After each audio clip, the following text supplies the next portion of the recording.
Gotcha. I'd like to call to order tonight's meeting of the Hammond Plan Commission for Tuesday, December 19th, 2023. Would you please rise and join with me in the Pledge of Allegiance?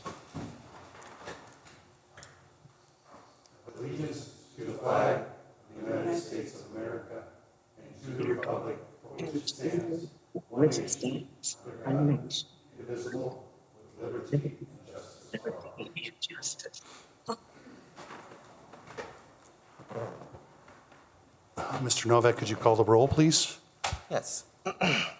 Roger Brock. Dean Button. Here. Mike Dye. Here. And Roger's on. oh yeah, Roger's online. May be noted. Ann Herbert. Here. She's online as well.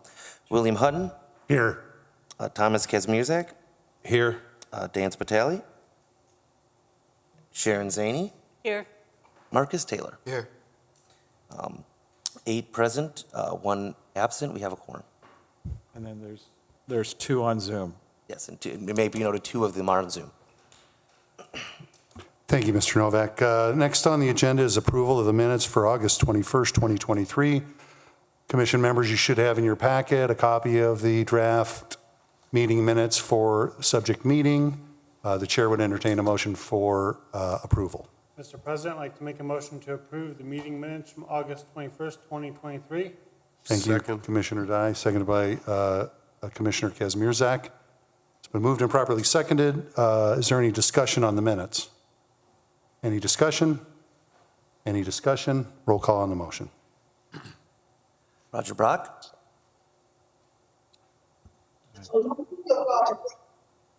Roger Brock, was that a yes? Yes. Okay. Dean Button. Yes. Mike Dye. Yes. Ann Herbert. Yes. William Hutton. Yes. Thomas Kazmierzak. Yes. Dan Spitali. Sharon Zaney. Yes. Marcus Taylor. Yes. It's 8 A's, 1 absent. Motion passes. Thank you.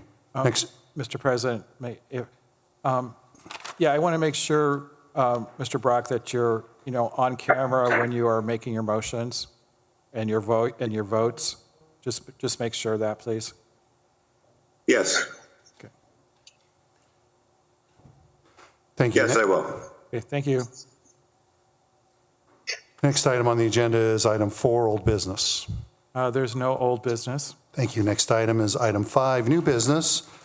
First action under new business is CP 23-9, a petition of the Hammond Plan Commission to review the amending declaratory resolution 2023-19 of the Hammond Redevelopment Commission regarding amending the Gateway redevelopment area, establishing the boundaries and allocation area of the River North sub-area expansion area, and to determine its conformity with the comprehensive land use plan.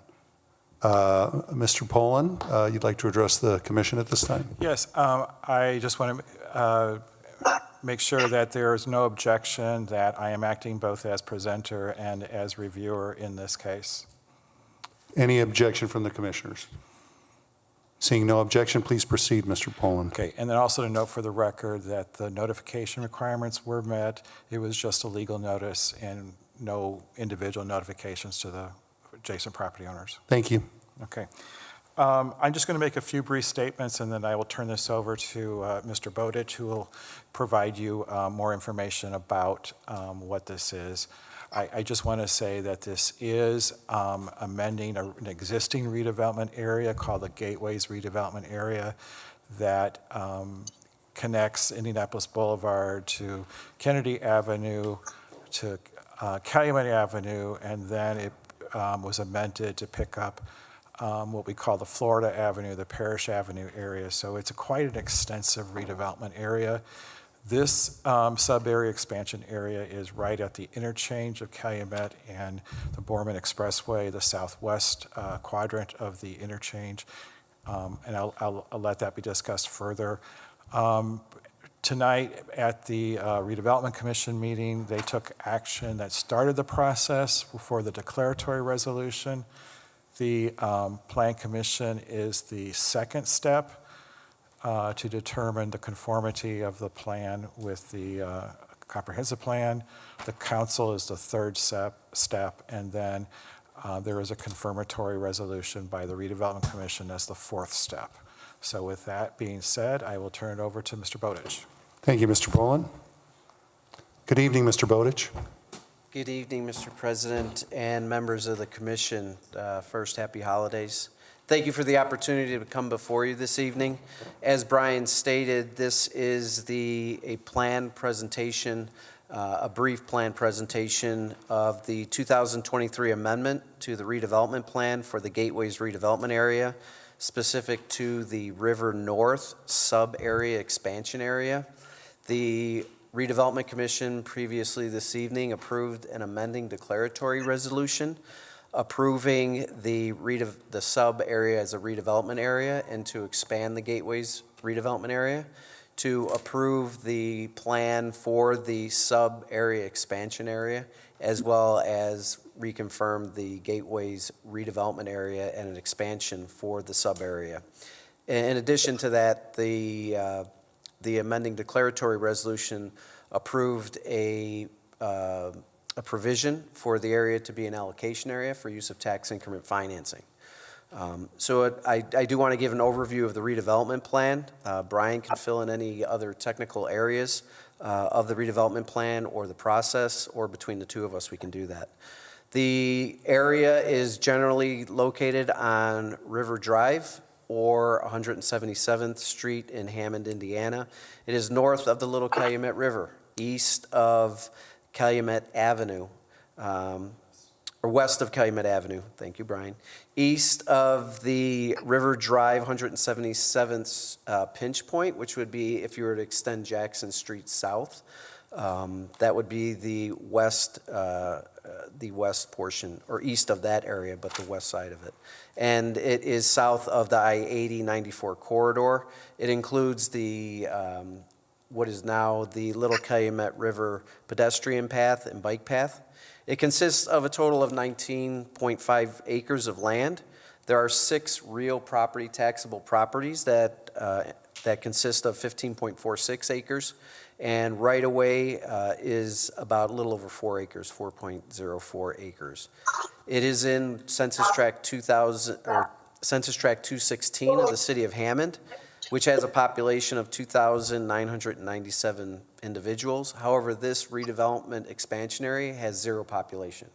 It is previously known as where the Hammond Botanical Gardens used to be years ago.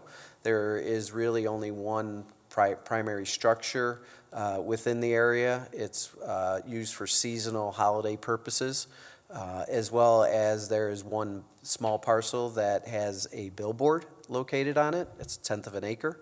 And there is a property owned by the Redevelopment Commission for which there is a cell tower that is 0.21 acres. That's all within the 15-acre area.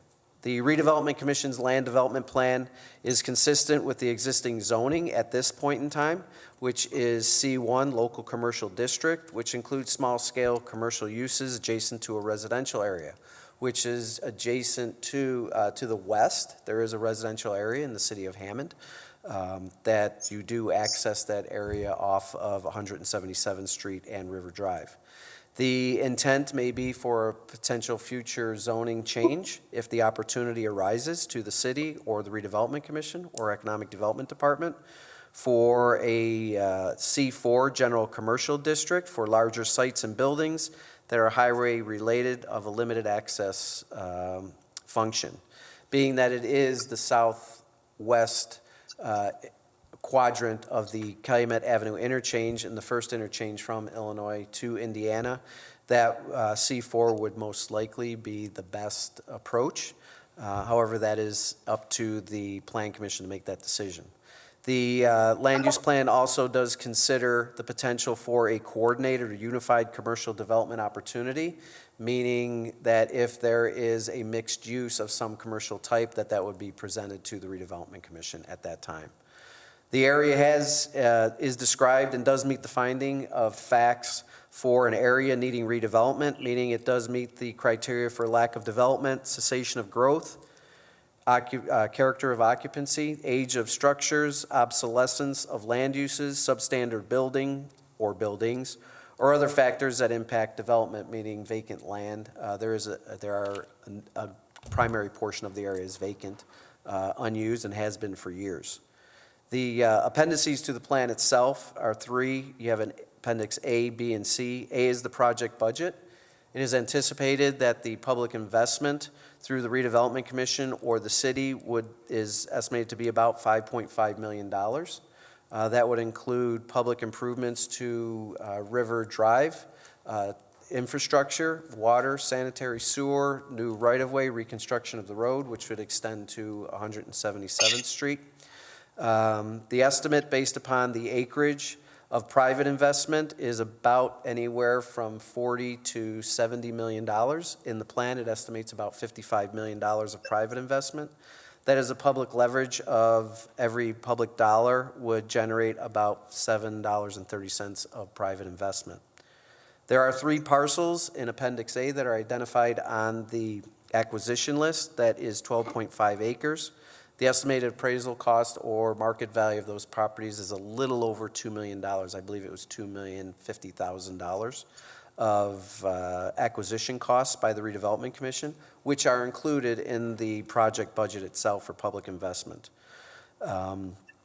Lastly, Appendix C is a list of the parcels in the area. That list includes the parcels in the block for taxation purposes. There are 6 total. Again, and that list describes the legal description of the property, the amount of acreage, as well as the net assessed value and the taxes that are currently paid in 2023 on the property. One thing before I end, the net assessed value of the property as of January 1st, 2022 is $2,025,900. That property generates $74,549.06 in tax. As you can see, it's other interchange quadrants, such as where Cabela's is located, at Kennedy Avenue, Indianapolis Boulevard. The highest and best use at that quadrant has not been met, and there's an opportunity for redevelopment based upon proposals submitted to the city, the Redevelopment Commission, the Mayor's Office of Economic Development, or the Plan Commission, and working together. I have worked, full disclosure, I have worked with Brian on the redevelopment plan to ensure its compliance with official documents and plans of the city.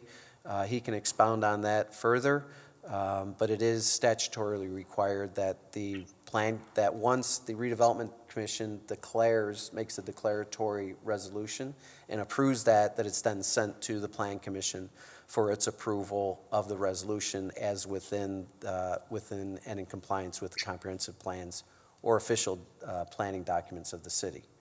Once the Plan Commission takes action, it will then, assuming it's approved upon consideration, it would be sent to the council. The city's common council will then act to approve the Plan Commission's action, at which time it then goes back to the Redevelopment Commission for a public hearing. Notices will be sent to property owners within the area, and notice will be put in the paper. Once the public hearing is considered, then a confirmatory resolution will be considered. All that confirmatory resolution does is state that all the actions necessary by statute were met, and the area is formally determined to be an expansion area of the Gateways redevelopment area. That in a nutshell is it. If there's any questions, I'd be more than happy to answer those. Questions from the commission to Mr. Bowditch? Hearing none, thank you, Mr. Bowditch. I appreciate your presentation. You're welcome, and I will turn it over to Brian. Mr. Poland, is there anything you'd like to add at this point?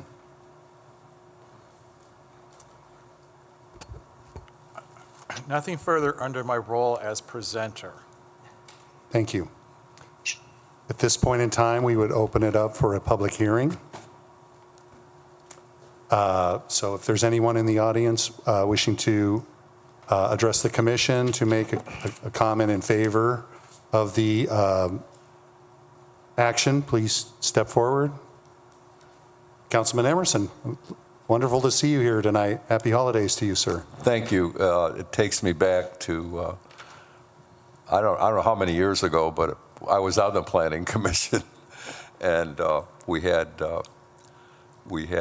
interesting times. But as you may know, the 4th District is predominantly homes, and I deal with all the neighborhoods' homes, and I may also point out that I was somewhat, I wouldn't say jealous, but I saw this development going on in the 5th District around Walmart, and simply I had no place to put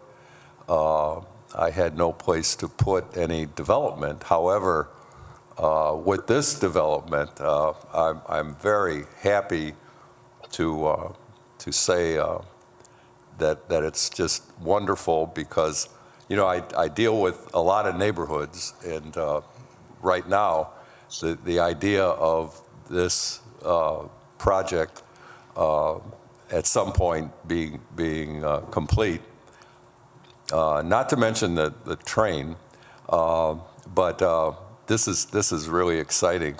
So for me personally, it's very exciting, because I would say, boy, I just wish we could develop something, and lo and behold, that there's an area to do that.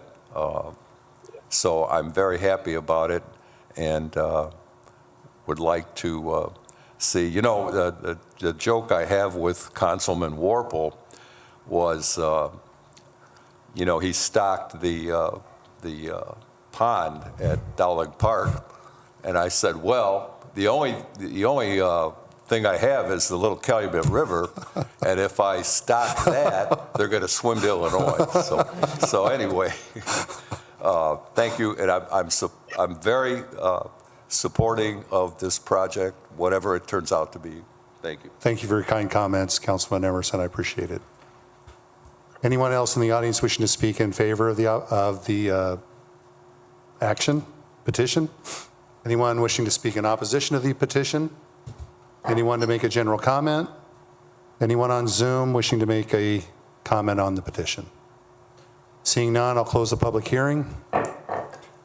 I'll turn it over to, I'll ask the petitioner first if they have anything to add at this point. Thank you very much. Then I would ask Mr. Poland to represent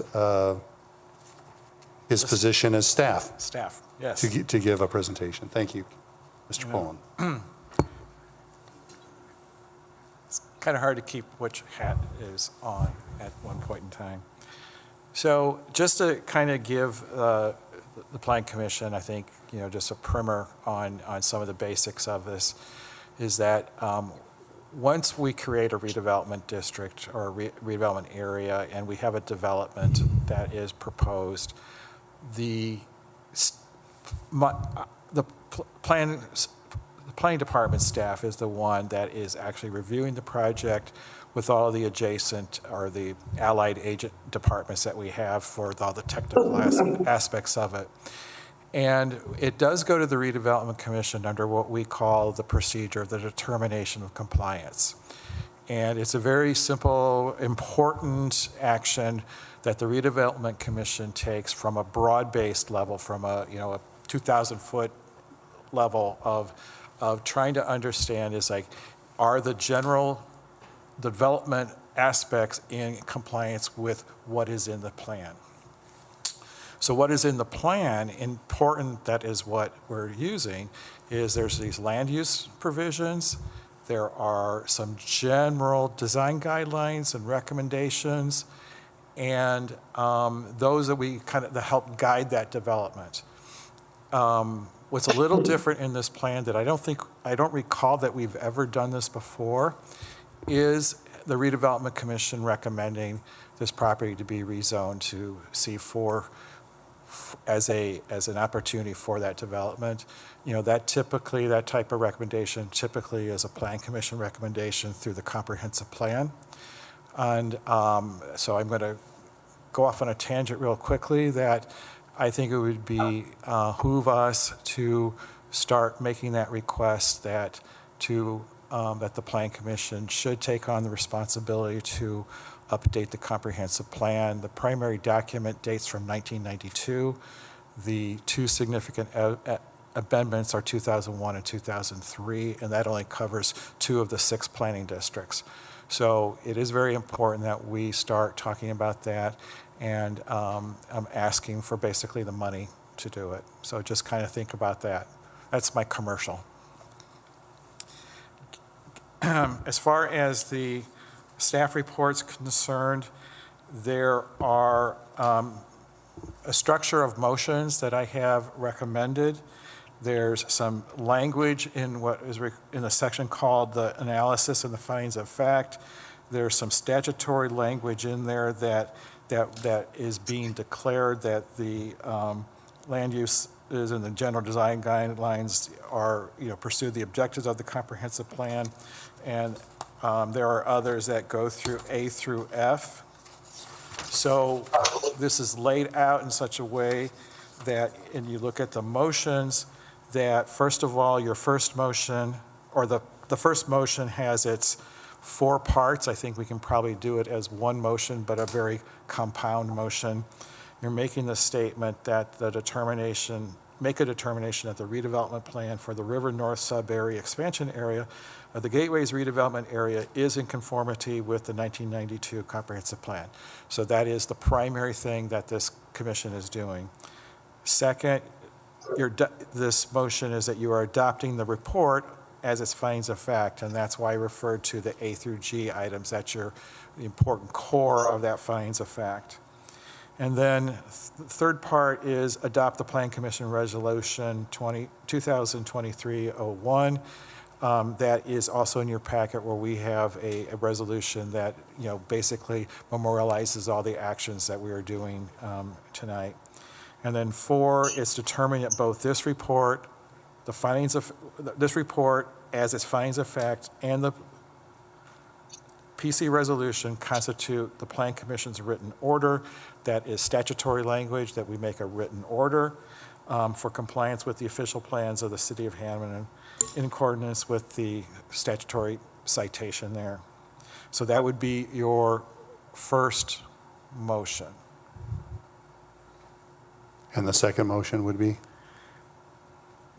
That the staff that the second motion is that you are going to forward the Plan Commission's written order and the proposed council resolution to the Common Council with a favorable recommendation.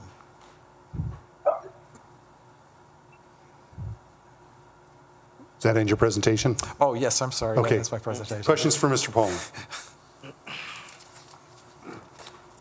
May I ask, and I may have missed that you had said this earlier, you talked about the potential of taking the sub-area and converting its zoning from what it is now to C4. Did you tell us what it is now? It's combination of C1 and S1. Thank you. So what we really mean is the C1 portions. We go to C4. At such point in time, we have a proposed development. It goes through the determination compliance process. That would be the time where we'd be identifying or recommending to the developer to go through the rezoning action. So, theoretically, we could preemptively do that and do it now, but we usually do that when it is, we have a real project to look at. And changing the zoning earlier wouldn't impact the existing uses contained within the existing properties? No, not those particular uses. No, there would be no non-conformity issues that would arise. No. Thank you. Other questions? Thank you, Mr. Poland. Hearing nothing further, the chair would certainly entertain a motion to make a determination that the redevelopment plan for the River North sub-area expansion area of the Gateways redevelopment area is in conformity with the 1992 comprehensive plan. 2, adopt this report as a finding of fact. 3, adopt the Plan Commission Resolution 2023-1. And 4, determine that both this report as its finding of fact, and the Plan Commission Resolution 2023-01 constitutes the Plan Commission's written order for compliance with the official plans of the City of Hammond in accordance with Indiana Code 36-7-14-16A. Chair would entertain a motion for approval. So moved. Second. It's been moved and properly seconded to approve the motion as stated. Is there any discussion? Any discussion? Any discussion? Roll call on the motion. Roger Brock, Yes. Dean Button, Yes. Mike Dye, Yes. Ann Herbert, yes, William Hutton, Yes. Thomas Kazmierzak, Yes. Dan Spitali, Yes. Sharon Zaney, yes, Marcus Taylor. Yes. It's 9 ayes. Motion passes. Thank you, Mr. Novak. And the chair would also entertain a motion to forward to the Plan Commission the written order and the proposed council resolution to the Common Council with a favorable recommendation. President, motion to approve? Second that motion. It's been moved by Commissioner Dye and seconded by Commissioner Hutton of the second motion. Is there any discussion? Mr. President, I just want to clarify, you did say that we're forwarding it to the Common Council, right? Forwarding to the Common Council Okay. with a I thought you favorable said recommendation. Forwarding to the Plan Commission. I was like, oh, that's us. Beg your pardon. We're forwarding the Plan Commission's written order to the Common Council, Okay. along with the proposed council resolution. Your motions still stand Yes. as stated. Thank you. Any discussion? Any discussion? Roll call on the motion. Roger Brock, Yes. Dean Button, Yes. Mike Dye, Yes. Ann Herbert, yes, William Hutton, Yes. Thomas Kazmierzak, Yes. Dan Spitali, Yes. Sharon Zaney, yes, Marcus Taylor. Yes. That's 9 ayes. Motion passes unanimously. Thank you, and thank you for your help, Mr. Bowditch and Mr. Poland, for getting that to the finish line for us. Thank you very much on behalf of the redevelopment commission. And again, if there's any questions, please never hesitate to reach out and ask any questions. Thank you. Brian, for all your help. Brian was very helpful in preparing the plan. So, Thank you. Thank you. Councilman Everson, thank you for your support, too. oh, you're welcome. And everybody have a happy holidays. You too. Of course, you too. Thank you, Mr. Ready to move forward, Mr. Poland? Yes, sir. Thank you. Next item on the agenda is CP 23-10, petition of the Hammond Plan Commission to amend the text of the zoning ordinance 8514, also known as the zoning ordinance, for purposes of amending various titles to incorporate provisions for the definition and regulation of event space. Mr. Novak, I would like to ask if the public notifications have been met. My understanding, yes. Thank you. Mr. Poland, I assume that you have a request of us. I have a request that there's no objection to me acting both as presenter and reviewer. Is there anyone from the commission objecting to Mr. Poland's acting as both the petitioner and the staff? Hearing none, please proceed, Mr. Poland. Okay, before you is a proposed text amendment to the zoning ordinance. The specific topic is what is referred to and defined as event spaces. Currently, in our zoning ordinance, we have been handling these types of uses as places of assembly. And we've had several recently that have come through the Board of Zoning Appeals because they are conditional uses. We've had a couple that became problematic, and so that has raised some concerns that need to be addressed. Planning staff has been in discussion with the law department regarding not only the zoning provisions, but also the business license provision so that we can improve how these event spaces, as they are now being called, are handled and processed through all the different appropriate departments to make sure that some concerns are addressed. So there probably will be separate ordinances amending the event space. That doesn't really come to it's not a plan commission matter, it's more of a city council matter. But we want this language for the event spaces to be in concert with that, and therefore, the BZA will still continue its role that it has been. It's just we're changing the term to event space, providing the definitions. We are not eliminating the term place of assembly. And because I'm sure there are things that we can't even think of as to what a place of assembly could be. In the text, just to pull up again, there's two types of event spaces that is being created. So it's the event space general facility, which is pretty much anytime you want to have a relatively large group of people to get together for, a wedding, a party of some kind, meetings, any of those types of things that would, require, or, people want to have a bunch of people getting together.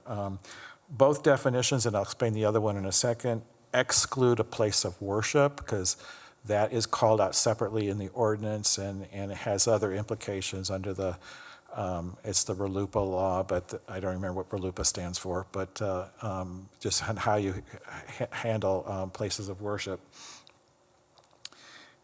And the uses that it's prohibited is 19.80, and that is sexually oriented businesses. So we don't want to have any of those uses sneaking in through another avenue. Event space limited. The important distinction is it's pretty much an event space, but it's limited by the amount of, or the portion of the building that it's occurring in, and that the building may have another purpose. So let's, randomly, let's just say someone has a flower shop and they have a back room that they want to have 8 people come in for a meeting to discuss flower arrangements. That would be something that would not be a regular part of their retail business. It would be an event that they're having a gathering, and that there's a variety of things that could be. But so the event space is a secondary portion of it, not the primary portion of it.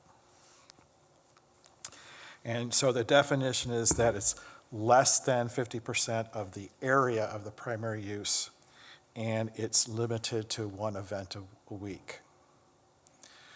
So when it comes to where in the zoning ordinance those two things show up, the major difference is in the C1 local districts, which are usually smaller commercial properties, which are typically in the residential neighborhoods. The only possible type of event space that can occur there is the limited version. So that allows us to control the impact, the parking by cars, by number of people. So that's the whole purpose of that. In all of the 3 other commercial zoning districts, you can have either.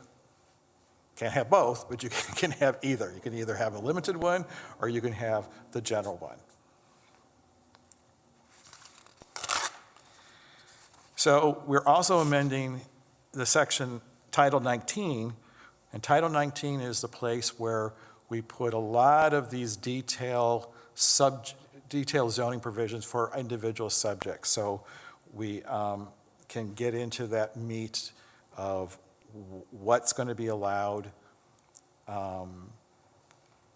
These are the items that the Board of Zoning Appeals are going to be looking at in detail to know whether or not this is an appropriate use. A lot of it is that event spaces, obviously occasionally will have food of some kind. As long as they follow the Lake County Health Department rules, we're good. If they have liquor, as long as they follow the rules of the ATC, we're happy with it. The number of restrooms have to be in accordance with the building code. As a tangential comment, one of the recent ones that we had problems, I think there was an issue that there were not adequate restrooms in that facility, and that became another one of the code violations that was happening. Music and entertainment. One of the things that we're trying to make very clear here is that this is not, for lack of a better term, a concert hall. An event space is not a concert hall where you have a large number of people that, you're listening to AC/DC live presentation, or I don't even know if the AC/DC still exists. So, but nonetheless, but if a wedding reception has music, that's secondary. But the wedding reception is the primary event space use. Obviously with that, you can't violate the noise ordinances, and that they must close at midnight, 12 a.m. The parking portion of this really had a lot of discussion back and forth with the attorneys about the parking, because that seemed to be also one of the problems with one of our recently approved event spaces. So typically, when you have parking ratios, you base it on, whether it's the number of people, the occupancy, the number of seats, and then you have a ratio of, there's 100 seats, so then you want to have one parking space for every X number of seats. That's a typical way of looking at most ratios. So we still have that as one of the ratios, but the other possibility of how you determine other parking is one of the things we also had on one of our recent event spaces through the BZA, is that we know that there's only 10 parking spaces on this property, no possibility of ever getting any more parking because of, the size of the property or whatever. And so we said that, okay, you can have 10 times 3 as your maximum number of people. And that wasn't, unfortunately in this one case, that didn't quite work out because they were parking all over the neighborhood, and they were creating all sorts of issues. So their actual number of people there kept on exceeding 57 or whatever we had agreed 47. To. 47? Okay, all right. The parking ratio for the event space limited became just as tricky because, again, in the C1, you have smaller lots, even smaller parcels, and even smaller parking lots. And so with the example I gave you of the flower shop, if that flower shop has only 4 parking spaces and he or she wants to have whatever, flower making 101, it's 1.5 times the number of spaces that exist. So there could be 6 people at this event. So that's why we wanted to control the impacts, especially in the C1 in the residential areas. With that being said, they're going to the BZA anyway for conditional use. If there is some unique circumstance about the property that they may need to do a developmental variance to change the ratios, we'll look at that on a case-by-case basis.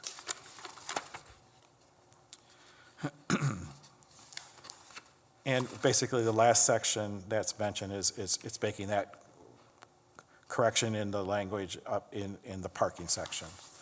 So that is the official presentation of the text amendment. Questions for Mr. Pullen from the commission? I do. Mr. Hutton? Thank you. Back to the 10 parking spaces, 3 people per parking space determines a 30-person occupancy of that area, that building. Is that correct? Is that what we heard? That's what we're currently doing, yes, and so we're keeping that. Actually, the current ratio is 30% of the occupancy. So if you had occupancy 100 people, you'd have 30% of that. That would determine your parking, but it's just going to 33. What if the size of the room was only capable to handle 20 people? How do we monitor, govern that? Again, all of this is going to the BZA. So Okay. every time we do, yes, Mr. Hudson, it's all Thank going you. to the BZA. So every time we look at that, we will look at, the fire department will be asked on the occupancy. Those factors we're going to play out. You got to have a ratio to start with, and then when you apply it based on the circumstances, we'll see how it gets adjusted. Thank you. Okay. Thank you, Mr. Hudson. Any other questions for Mr. Poland? Mr. President, Commissioner Kazmierzak. can I just ask, what is authorized parking within 300 feet of the main entrance? Okay, What does that that is a reference to something that's already in the zoning ordinance that, traditionally you think of that all parking should be provided on property. It's not practical in every situation. The ordinance already allows that if there is an adjacent property that has a parking lot and it's within 300 feet of the entrance of the building, if there is a lease that this business can legally use a portion of that lot, then we can count those spaces. Okay. It's kind of, hopefully it's a situation where the hours of operation are different, because we don't want that other person being deficient in parking because this second person is taking their parking spaces. So I know it's been used in all the years I've been here. I just can't tell you an example off the top of my head. So, yeah, so it would basically be like an agreement with another business Yeah. saying you can use our lot type of deal. Yeah, and it's very important that there's a binding agreement, because that, just because, actually, to be honest, in this one situation that I was referencing, there was a business across the street that had a parking lot that was underutilized for their purposes. And the petitioner did contact them, but they said no because of the liability of allowing other people to park on their lot, or other business reasons why they chose not to. So I can't say it's used a lot, but this is clearly a case that they explored it and it didn't work. Thank you, Commissioner Kazmierzak. Thank you, Mr. Poland. Any other questions for Mr. Poland? Hearing none, I'll open up for public meeting. So now we're going to have a public hearing, regarding the petition. Is there anyone in the audience wishing to speak in favor of this petition? Anyone wishing to speak in opposition of this petition? Anyone wishing to make a comment on this petition, or is there anyone online wishing to address the commission on this petition? Seeing none, we'll close the public hearing. Thank you. No further comment from you as petitioner, Mr. Poland? No further comments. Thank you. Then I guess it's time for the staff report, Mr. Poland. Yes, the staff report is that the staff has reviewed various zoning ordinance from other communities which assisted in the development of these provisions. Staff recommends that the Plan Commission approve the text amendment for event spaces and send the ordinance to the City Council with a favorable recommendation. If the Plan Commission agrees with the recommendation, staff requests that this report be adopted by the Plan Commission as findings of fact. Questions for Mr. Poland? Hearing none, the chair will entertain a motion to approve the text amendment to add event spaces and send the ordinance to the City Council with a favorable recommendation. President, motion to approve? Thank you. Thank you, Commissioner Dye. Second that motion. Seconded by Commissioner Taylor. It's been moved and properly seconded on the motion, and the chair, would we get is there any discussion? Any discussion? Any discussion? Roll call on the motion. Bless you, Mr. Novak. Oh, thank you. Okay. Roger Brock. I think we lost him. Yeah, we lost him. Oh, yeah, maybe noted Roger Brock was lost. He was on Zoom. Dean Button, Yes. Mike Dye, Yes. Ann Herbert, Yes. William Hutton, Yes. Thomas Kazmierzak, Yes. Dan Spitali, Sharon Zaney, Yes. Marcus Taylor. Yes. 8 ayes, 1 absent, motion passes.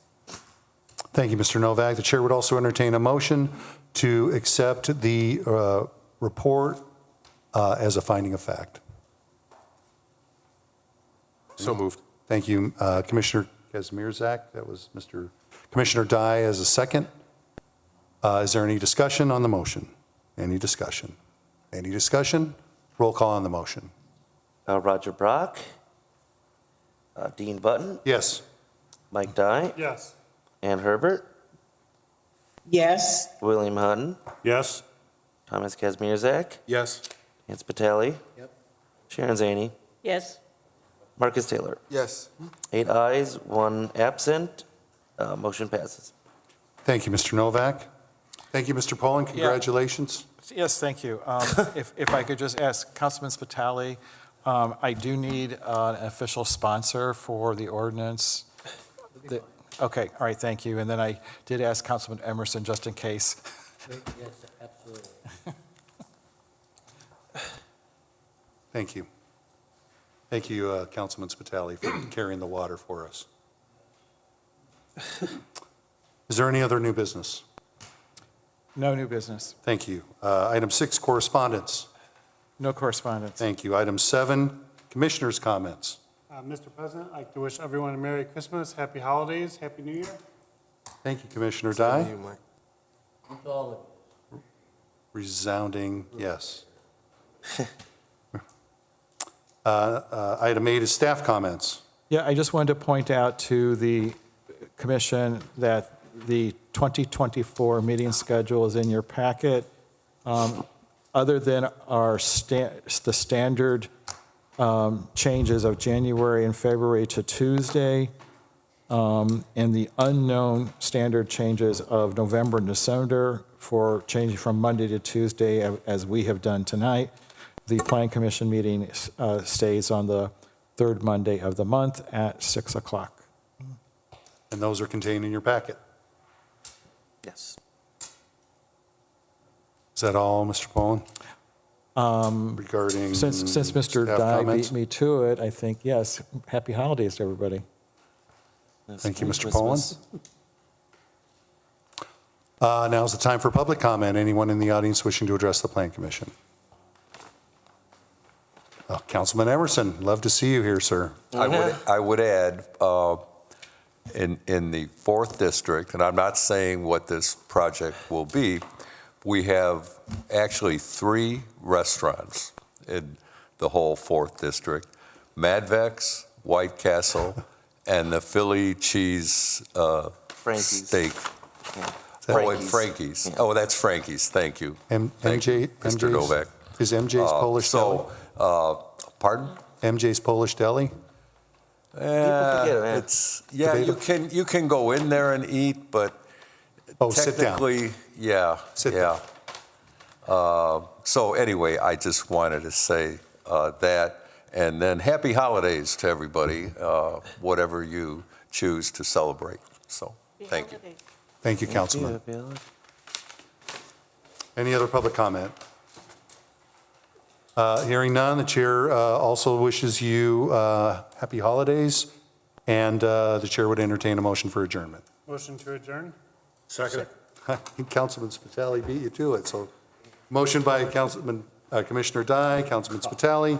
All in favor signify by saying aye. Aye. Aye, all opposed?